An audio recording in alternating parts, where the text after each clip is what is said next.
but I still have a bunch of shit, like, stuck in my teeth. I have a lot of stuff stuck in my teeth, too. Like, one of the first things I wanted to talk about was Liz Warren, and, like, this whole, like, controversy with her and Bernie.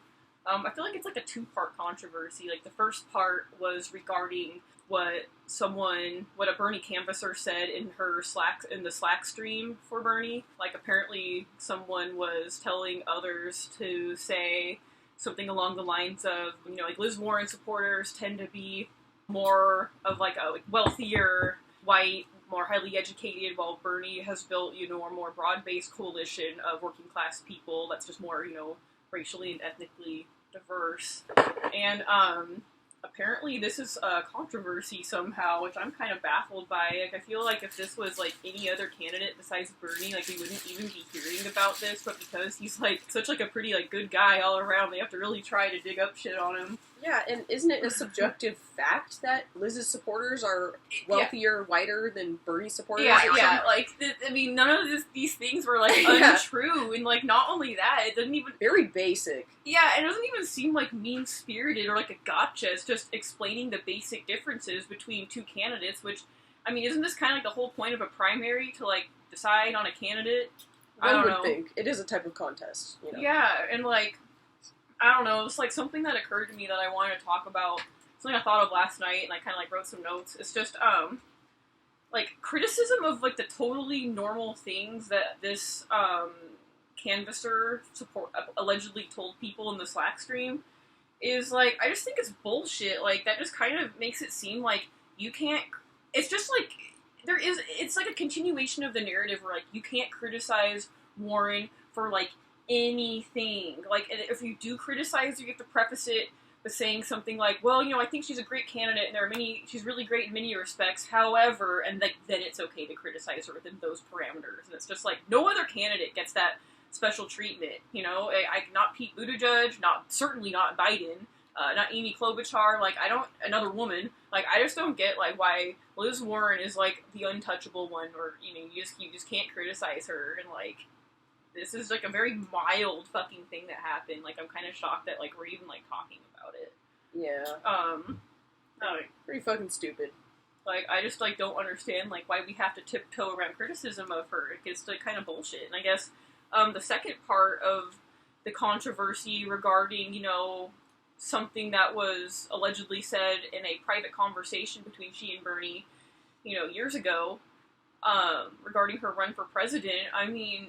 That's just, like, some he said, she said.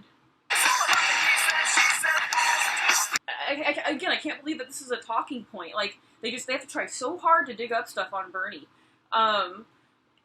They haven't found anything of substance yet, and he's basically been running since 2016, so... And honestly, like, I have a hard time believing that, like, even, like, a lot of his opponents would even believe that. Like, Bernie has been the most ideologically consistent person in public office that, like, anybody can even think of. Like, I can't think of anybody who's been, well, more consistently good, I mean, than, like, anybody in public office that I can even think of. Yeah. Like, he's been a champion of women's rights for as long as he's been in office. And even Tulsi Gabbard came out and said, you know, when I announced my candidacy for president, Bernie was nothing but, you know, like, kind and supportive of me. And, you know, so many people just have, like, stories to the contrary that, like, I don't know, I'm just not buying it. I feel like Liz just straight up lied. I don't think that this is any kind of, like, a spin. I think this was totally intentional. I think she did this to take Bernie down. I'm not giving her the benefit of the doubt. I think this was dirty. I think this was intentional. And I think she did to try and fuck Bernie over. You know, and this, you know, the whole way that CNN framed the debate is just bullshit. I think it's a really good thing that Bernie has such just so many supporters who just can see right through this and are willing to stand for it. Oh. By the way, we desperately, desperately need public housing, and not in the sense that people think of it nowadays. People generally think of extremely run-down, completely shitty areas of town, like public housing that was built in, like, the 70s. We need actual middle working class public housing, because we're at the point now where even the middle class can't afford housing. Like, our economy's gonna collapse. If Toyota and Honda can't sell cars to Americans, like, that should say something. I just think it's funny how, like, we didn't even have a transition. We're like, Warren, now housing. But yeah, like, I just feel like people, the majority of Americans have just been, like, kind of, like, thrown, they've just been, like, they're just been totally at the mercy of, like, the private housing market. Like, landlords and private entities can charge whatever they feel like charging, because the free market, and we're just at their mercy totally. You combine it with the fact that, minimum wage hasn't risen in, over 10 years, and it's just like, nobody can make ends meet anymore. Just like, we live in a major metro area, in like the suburbs of a major city in the U.S., and even in the suburbs now, the prices to rent an apartment are the same as living in the city. So it's like, it used to be like back in the day, you'd live in the suburbs to save a little money and work in the city. Now there's no point. Like, people always ask me, how can you afford to, live in, the city and stuff? And I'm like, because rent is the exact same in the suburbs. I'd rather live somewhere I actually like, that's like a nice place to be. Yeah, and there's cities like, say, Jackson Hole, where they are the only city around, and they're extremely expensive, and they rely entirely on the tourism industry to make their money. So the people who work in the tourism industry have to live hours outside of Jackson Hole to even work there, and those are the only jobs there. It's disgusting. There needs to be affordable housing everywhere there's minimum wage jobs or just lower wage jobs, because it's disgusting how far, average barista who works at a Starbucks in downtown San Francisco probably has to travel to work there. I mean, there's no way in hell a barista making $16, $17 an hour can afford to live anywhere close to San Francisco. Yeah, and, like, the city we live in, it's, like, I'm sure I'll, like, end up saying it accidentally like that in this video, but it's, like, a smaller one of, like, the major cities in the U.S., and for a while, because of how bad the, affordability and housing crisis is in California, our city was a really popular destination for people from California to move to find more affordable housing and, work opportunities and stuff. I don't blame them at all for trying to do that. A common narrative here is, like, oh, these, like, fucking people from California, like, stop moving here. And, like, I'm sorry, like, I can't fault anybody for trying to, like, make a better life for themselves. Our mother's also from Burbank, but... Yeah, and my boyfriend's from California, too. Yeah. Like, it's just, like, ridiculous to hate on people from California. And, like, you hear that a lot, and it's just, like, really hateful. And, like, I'm sorry, but, like, a problem in California, we're all connected here in this country. I don't want to sound like a big fucking hippie, but, like, this just shows how, like, problems in California can affect, the way we live our lives in, like, all parts of the country. So we really need to make sure that, everywhere in the entire country, people have affordable housing, that they can, afford to stay in their homes. When people have affordable housing, though, they can buy cars, they can go on vacation. Like, without affordable housing, all these industries will inevitably collapse, which kind of brings us to our next point, is what is the breaking point, like the financial breaking point for us? Because with so many people in poverty, people have, like, the only jobs being introduced to the economy are either, Uber gig jobs, which in my opinion aren't even jobs, it's just survival, pure survival. You're not making any money, you might even be losing money based on the wear and tear of your vehicle. I imagine you are losing money over time, but you need it just for the cash in the short term.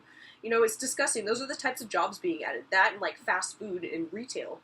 We need actual jobs where you can work for a living wage. It's just, like, totally shitty the way working people are treated in this country. It's just absolutely a disgrace. I mean, I think about, if the workers in France were, and by the way, France has their own problems, of course, it's not perfect, but, if workers in France were treated the way that workers in America were treated, they would be rioting in the streets. Like, they don't put up with this other places. Like, I just don't understand it. I work at, just a little bit above minimum wage entry-level job, and I am, as are virtually all of my coworkers, and I'm always kind of astonished at, like, how many right-wing people are my coworkers and how they just espouse these right-wing beliefs that, like, keep them down. Yeah, like, they're all anti-Medicare for all, but guess what? The insurance offered through our work has a $5,000 deductible. Yeah, and, I've had to have, because of medical issues I was having, I've had to buy that shitty insurance, and it's like, not only is the deductible like nearly like a third of what I make in a year, our insurance was just like super shitty. Like nowhere would accept it. I don't even know what you were paying for. It's a scam. Health, it's just a scam. I don't understand why people in this country think it's acceptable, and they fight for this shit, the state of affairs, as if it's like fighting for their choice. You know, which kind of like brings us to our next point. Like, have the American people been propagandized into complacency? I think we have. I don't think that we can say that we live in a democratic society if we also have one where propaganda is allowed to flourish as it does in this country. Just the entire Fox News channel is just nothing but pure propaganda. Yeah, absolutely, absolutely. You know, I can't prove this. I have no way to prove this, but I have a serious hunch. I don't think that George W. Bush would have been elected, nor do I think Trump would have been elected without the propaganda of Fox News. I don't think that you could have convinced a country to go along with an illegal war, like the war in Iraq, without the aid of Fox News. I don't think that... I think you can blame a lot of our problems squarely on Fox News. Well, all the anti-immigration rhetoric they spew constantly, 24 hours a day, 7 days a week, and then you see, like, shootings like in the one in the Walmart in El Paso was racially motivated against racial hate against Latino immigrants specifically, and that's who he went and targeted. It's been said that the Republican Party is the greatest force against the efforts to combat global warming on Earth. That's because of Fox News, I'm sorry. Fox News is a huge reason why the Earth is burning up, and there's very little it seems like we can do about it. You know, you can say it's because of other reasons, but people wouldn't get that poison in their brain if it wasn't for Fox. It's just out of control. Yeah, and part of that is brought on by their advertisers, like, say, Coke Industries, which specialize in villainy or chemical processing and that kind of thing. Obviously, it's in their best interest to push down the Green New Deal and suppress any climate change mitigation, you know, so they're going to heavily promote that on all their shows. And people are thus propagandized in the favor of big corporations. There is no reason for individuals to not want a cleaner Earth, especially poor ones. The only reason they even think that way is because of all the fucking propaganda they consume. Yeah, it's getting really out of control, and with this election coming up, it's really concerning. I feel like this could really make or break the way a lot of, like, key issues are going within this country and in the world, you know, like climate change, housing, you know, access to healthcare. I feel like if we don't change course this election, like, we're fucked. Like, I mean, this is it. You know, you hear people say, oh, you know, Fox News is bad, but, you know, MSNBC is bad, too. You can't just both sides this. Like, yeah, MSNBC is, like, really fucking stupid. Nobody should watch it. You will get brain damage from watching MSNBC. Oh, definitely. However, it is nowhere near the level of just shitty propaganda that Fox is. I mean, it's indecent to really even try to compare them. They're not the same. You made a really good point, like, a while ago about, you know, Fox and Friends and how it's basically Trump's personal call-in program. You want to talk about that? Like, it's fucking bizarre, just the whole, like, dynamic he has between Fox and Friends, and how Fox and Friends will literally influence every single decision in the most powerful person in the world. And that's scary. No television program, especially one hosted by total fucking idiots, should have that power. That's just all I'm saying. It's just like Trump calls in and tells the hosts, like, what the news is, and they agree with him. They also tell him what the news is. Yeah, it's like... I mean, it's just fucking... It's like a way they communicate with each other, and it's fucking bizarre. I think that, you know, going forward, I'm very concerned. We need to do everything we can to make sure Bernie Sanders gets elected. I worry about Fox News and their propaganda, and I also worry about Warren, and, like, if her, you know, she continues to smear Bernie. I feel like these things are really going to be working against him, so, you know, we have to do everything we can to get him elected. You know, make those calls for him, go canvassing for him. That's what we're doing. That's what you should be doing. Do whatever you can to get him elected, because, just like we said, you know, Elizabeth Warren, the other candidates, Fox News especially, like, they're going to be going after Bernie. They're going to be going after him hard. They were ignoring him before. Now that they're acknowledging him, they're going to be, you know, trying to fuck him over. So, you know, I guess to close this off, you know, I just really want to urge everybody to, you know, do what they can to try and get Bernie elected. Is there anything else you want to say as, like, a neutro? You can tell Bernie's the type of guy who's, like, hung to the knees. I mean, he has really big hands, too. He's definitely got some BDE going on. He just don't give a fuck.